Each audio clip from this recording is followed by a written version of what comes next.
Hey what's up buddies. तो यार आज की हमारी मूवी का नाम है स्मगलर। तो कहानी की शुरुआत होती है एक काफ़ी गरीब फैमिली से, जिनका काम होता है समुद्र से मछली पकड़कर उन्हें मार्केट पे जाकर बेचना।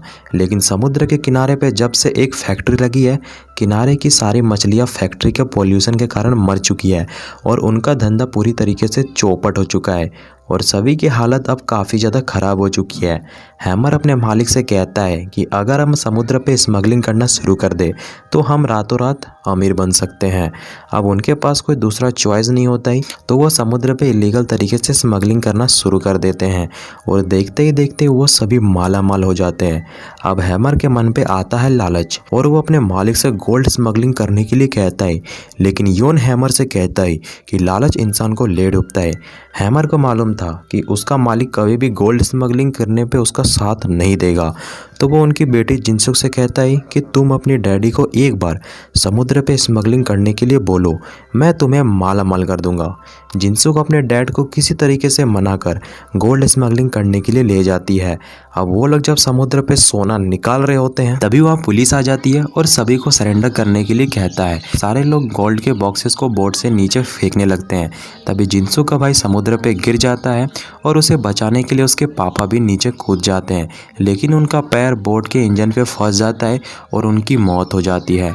जिनसुक रोने लगती है क्योंकि उसके लालच करने के कारण उसके पिता और उसके भाई की मौत हो गई। पुलिस वहां आकर सबको अरेस्ट कर लेती है। इसी बीच जिनसुक की दोस्त जुनसा पुलिस के नज़रों से बचकर वहां से भाग जाती है। अब सभी लोगों को जेल पे यह लग रहा होता है कि जुनसा ने ही पुलिस को गोल्ड की स्मगलिंग की जानकारी दी थी, क्योंकि वो लौती एक ऐसी लड़की थी जो बोट पे बची थी, जो पुलिस से भी बच गई। इसी तरह 3 साल बीत जाता है और जिनसुक की बेस्ट फ्रेंड जुनसा मार्केट से महंगे कपड़े चुराकर उसे ब्लैक में सस्ते दाम पे बेचती थी। तभी एक पुलिस ऑफिसर कौन उसे पकड़ लेता है और उसे जान से मारने की धमकी देता है। जुनसा कहती है कि मुझे मालूम है कि तुम नॉर्थ सी पे बैन हो और मेरे पास एक स्मगलिंग की टीम है जो समुद्र की गहराई पे जाकर इलीगल तरीके से माल चुराती है। कौन कहता है अगले हफ्ते नॉर्थ समुद्र पे मैं अपना माल गिरवा दूंगा, अपने टीम को इन्फॉर्म कर देना। अगर तुमने मेरा काम किया तो हम दोनों साथ पे बिजनेस कर सकते हैं। दूसरी तरफ जिनसुक ने जेल से बाहर आने के बाद दोबारा स्मगलिंग शुरू कर दी है और हैमर अब बोट का मालिक बन गया है, जो कि जिनसुक और उसके साथ काम करने वाले लड़कियों से काम तो काफ़ी ज़्यादा करवाता था, लेकिन उसे पैसे काफ़ी कम देता था। दूसरी तरफ जिनसुक की दोस्त बुन, जो कि हैमर की अब गर्लफ्रेंड बन गई है, जिसकी मदद से उसने खुद का होटल खोल लिया है। तभी जुनसा बुन से मिलने आती है। बुन उसे बताती है कि तुम्हारे बारे पे शहर पे अफवाह फैल गई है कि तुम पुलिस वालों से मिली हुई हो और तुमने ही जिनसुक की पूरी टीम को पुलिस की जानकारी दी थी। जिनसुक हैमर के पास जाती है और कहती है कि मेरे पास बहुत बड़ी डील है, तुम सभी रातों रात माला माल हो सकते हो अगर तुम मेरे साथ हाथ मिला लो तो। हैमर स्मगलिंग के लिए मान जाता है, लेकिन अगले दिन जिनसुक हैमर के ऑफिस आकर जुनसा के कान के नीचे 4 बार बजाती है, क्योंकि उसे अभी भी यह लगता है कि जुनसा के वजह से उसके पापा और उसके भाई की मौत हुई थी। जिनसुक हैमर से कहती है अगर ये लड़की के साथ तुम कोई भी डील करते हो तो मैं तुम्हारे साथ कोई भी स्मगलिंग का काम नहीं करूंगी। अगले दिन जिनसुक कौन को हैमर से मिलवाती है। कौन उसे कहता है कि हमारा बिजनेस पूरी ईमानदारी से चलता है, अगर तुमने मुझे धोखा देने की कोशिश की तुम और स्मगलिंग करने के लायक बचोगे नहीं। हैमर कहता है मैं आपको कोई भी शिकायत का मौका नहीं दूंगा। दूसरी तरफ जुनसा ने जब से स्मगलिंग का काम छोड़ा है, घर की आर्थिक परिस्थिति काफ़ी ज़्यादा खराब हो चुकी है। तभी जिनसुक वहाँ आकर जुनसा को हैमर के साथ दोबारा काम करने के लिए कहती है। जुनसा कहती है तुम्हारे साथ तो कभी नहीं। जिनसुक कहती है मन बदले तो कैफे पे आ जाना। अगली सुबह जुनसा की एक दोस्त के ऊपर समुद्र पे शार्क हमला कर देती है, जिसके कारण उसका एक टांग कट जाता है और इलाज के लिए जिनसुक के पास उतने पैसे नहीं है। मजबूरी पे जिनसुक के साथ स्मगलिंग का काम करने के लिए वो तैयार हो जाती है, लेकिन वो शर्त रखती है कि उसे उसके दोस्त की मेडिकल की फ़ी का खर्चा पहले चाहिए। दूसरी तरफ ऑफिसर जैंग को हैमर के ऊपर शक होता है कि वो ज़रूर कोई स्मगलिंग का काम करने वाले हैं, तो ऑफिसर जैंग हैमर की जीएफ बुन से पूछताछ करने लगते हैं, लेकिन बुन पुलिस को गलत लोकेशन बताती है और हैमर अपनी टीम के साथ समुद्र पे आसानी से स्मगलिंग करता है। अगले दिन वॉन जिनसुक से कहता है कि कल की स्मगलिंग खास होने वाली है, तुम्हें एक ब्लैक कलर का बॉक्स समुद्र से लाना है, इसके लिए तुम्हें अलग से पैसे मिलेंगे।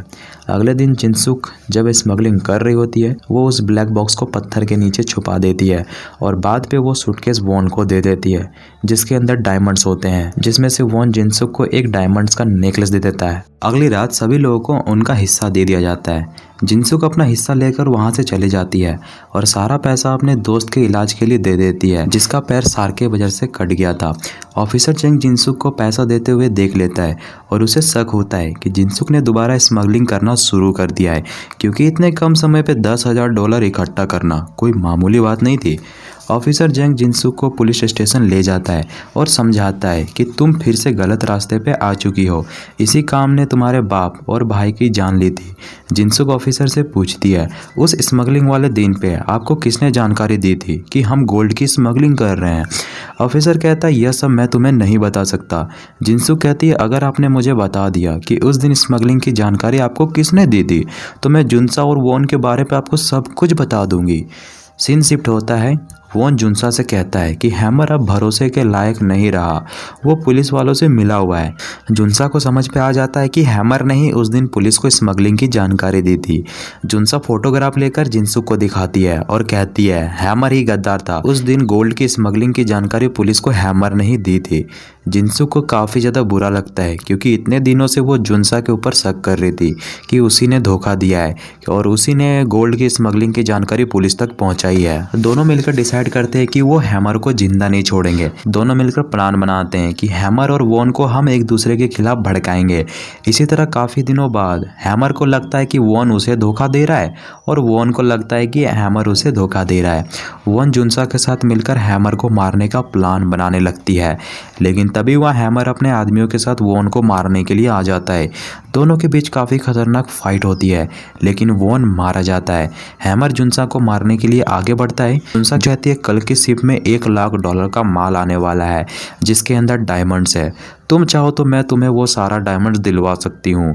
दूसरी तरफ ऑफिसर जेंग बुन को पकड़ लेते हैं और उसे मारने लगते हैं, क्योंकि बुन ने पुलिस स्टेशन से स्मगलिंग की फाइल चुराई थी, जो कि एक अपराध है और वो एक इलीगल है। ऑफिसर उसे धमकी देता है कि मुझे बताओ कि यह काम किसने तुम्हें करने को बोला था, नहीं तो तुम पूरी जिंदगी जेल पे बिताओगी।